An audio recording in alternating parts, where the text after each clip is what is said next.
सगळ्यात पहिले आपण बघणार आहे एडिटिंग इंटरफेस। यामध्ये 4 पॅनल्स येतात। सगळ्यात पहिले हा जो पॅनल आहे तो आहे media browser. So media browser मधनं येतो सोर्स पॅनल मध्ये। आपण कटिंग केली आणि त्यानंतर आपण व्हिडिओ घेऊन येतो टाइमलाइन वरती। ही आहे टाइमलाइन आणि टाइमलाइन मध्ये जो व्हिडिओ आहे तो आपल्याला कुठे दिसतो? प्रोग्राम मॉनिटर मध्ये। तर आता आपण व्हिडिओ एडिटिंग सुरू करणार आहे, पण त्याच्यासाठी आपल्याला काय पाहिजे तर सिक्वेन्स।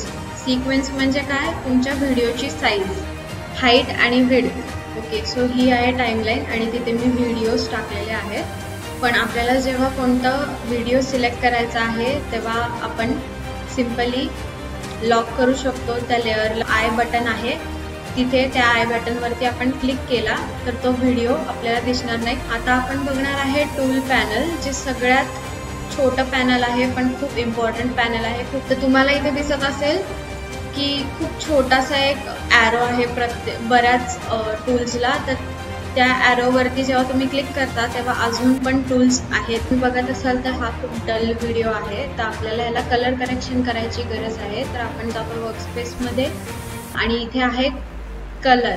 आपण एडिटिंग इंटरफेसवरती आहे, आता आपण कलर वर्कस्पेसवरती जाणार आहे। कलर वर्कस्पेस त्याच्यामध्ये आपण कलर करेक्शन करू शकतो। वेडिंग हायलाइटसाठी आपल्याला भरपूर छोटे छोटे कट्स घ्यायला लागतात की कोणता सिक्वेन्स बरोबर आहे किंवा कोणती फुटेज बरोबर आहे, किती ते किती पाहिजे हे खूप बघणं इम्पॉर्टंट आहे। त्याला प्रत्येक वेळेस छोट्या छोट्या कट्सवरती काम करायला लागतं की कसा कोणता व्हिडिओ चांगला दिसणार आहे। एक सिंपल टाइमलाइन बनवून घ्यायची, त्यानंतर जेव्हा कट शॉट्स आपण टाकतो त्याला एक वेगळाच इफेक्ट येतो। सिलेक्ट करायचे व्हिडिओज आणि इथे ऑटो रिफ्रेम सिक्वेन्स म्हणून येणार आहे।